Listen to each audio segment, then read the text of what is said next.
Ang kwento ni Abraham, Genesis 20:22. Genesis 20. Abraham at Abimelech. Pagkatapos lumipat si Abraham sa Gerar, sinabi niya na si Sarah ay kanyang kapatid upang maiwasang mapahamak dahil sa kagandahan nito. Kinuha ni Abimelech, hari ng Gerar, si Sarah upang maging asawa. Ngunit nagpakita ang Diyos kay Abimelech sa panaginip at sinabi, "Mamamamatay ka dahil ang babaeng kinuha mo ay may asawa." Gulat na sumagot si Abimelech, "Panginoon, inosente ako. Hindi ko alam na siya'y asawa ng iba." Sinabi ng Diyos, "Alam ko na ginawa mo ito ng may malinis na puso. Ibalik mo siya sa kanyang asawa, sapagkat siya ay isang propeta at siya'y mananalangin para sa iyo." Kinabukasan, ibinalik ni Abimelech si Sarah kay Abraham at sinabi, "Bakit mo ito ginawa sa amin? Halos mapahamak kami dahil sa iyong panlilinlang." Ipinaliwanag ni Abraham na ginawa niya ito dahil natakot siyang baka patayin siya roon. Genesis 21. Ang kapanganakan ni Isaac at pagpapalayas kay Hagar. Natupad ang pangako ng Diyos kay Abraham at Sarah. Sa kanilang katandaan, nanganak si Sarah ng isang lalaki na pinangalanan nilang Isaac, na nangangahulugang pagtawa. Lumaki si Isaac, ngunit nagkaroon ng alitan sa pagitan nina, Sarah at Hagar. Dahil sa pag-uugali ni Ismael, anak ni Hagar, sinabi ni Sarah kay Abraham, "Palayasin mo ang alipin at ang kanyang anak, sapagkat hindi magmamana ang anak ng alipin kasama ng aking anak na si Isaac."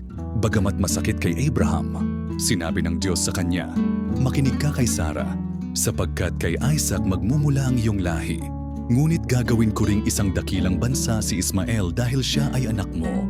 Pinalayas ni Abraham si Hagar at Ismael, ngunit sila'y iningatan ng Diyos. Genesis 22. Ang pagsubok kay Abraham. Sinubok ng Diyos si Abraham sa pamamagitan ng isang mabigat na utos. Sinabi niya, "Dalhin mo ang iyong anak na si Isaac, ang iyong kaisa-isang anak na mahal mo, at ihandog mo siya bilang alay sa bundok ng Moriah." Bagamat mabigat ang utos, sumunod si Abraham. Habang patungo sa bundok, tinanong ni Isaac, "Ama, nasaan ang tupa para sa handog?" Sumagot si Abraham, "Ang Diyos ang magbibigay ng tupa para sa handog."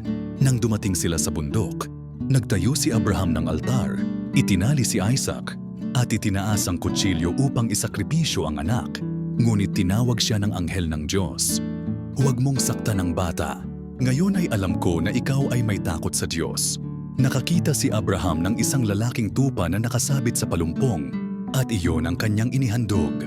Pagkatapos nito, sinabi ng Diyos, "Dahil hindi mo ipinagkait ang iyong anak, pagpapalain kita." Aral. Ang Genesis 20:22 ay nagpapakita ng tiwala at pagsunod ni Abraham sa Diyos. Sa kabila ng mga pagsubok, ipinapakita rin dito ang katapatan ng Diyos sa kanyang mga pangako at ang kanyang layunin na pagpalain ang lahi ni Abraham na nagiging pundasyon ng pananampalataya ng mga susunod na henerasyon.